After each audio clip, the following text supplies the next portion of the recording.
I don't think firms should have an AI strategy any more than they should have a VR strategy or a Bitcoin strategy. I think firms should have a business strategy, and then that has implications. And part of that business strategy is the pestle analysis for my MBA teaching, which is finding out what's going on in the world and what the opportunities are. And part of that is technology. And you know, I believe that AI is probably going to have more of an impact than any other form of technology on firms.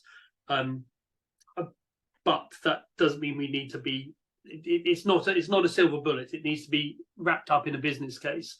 And as with, you know, AI, automation, any form of tech, you have a hopper of ideas, and you build business cases for those, and you focus on the one that you're going to be implementing first. And so it's, in some ways, you think about it in the same way that you would think about any other technological or even, you know, opportunity for investment in the firm. In terms of what I'm seeing in consultancies and professional service firms more generally, I guess you need to split it out from the internal stuff to the client-facing stuff. The client-facing stuff is pretty much everything you can imagine. So, you know, doing sort of machine learning solutions, predictive solutions, data analytics solutions.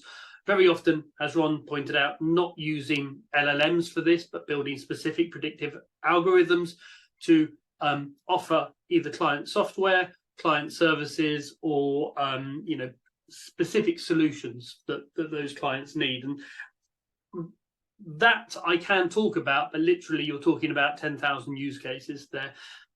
I'm seeing a lot more firms looking at it internally, and it's internally where you're seeing a lot more LLM stuff. Now, interestingly, from my research, although now 75% of consultants say that they're using LLMs of different forms, mostly GPT, for 3/4 of those aren't telling anyone about it. So particularly at the larger firms, you have this very risky situation where junior consultants are using LLMs to support their work, generate reports, generate proposals, sometimes with client information going on it. There's some very good public examples of that going wrong, but they're not telling anyone. So obviously that's a massive risk. So my view on this is that you can't close your eyes to it. I had a chat with the university earlier, and in effect, I won't go into the details, but I want to engage the students heavily with AI, and they're battening down the hatches and sort of going, no, it's not going to happen. It's impossible to contain AI. People are going to use it whether or not you like it. The thing is, are you ahead of the game? Are you setting the rules? Do you have the hopper set up and all the rest of it?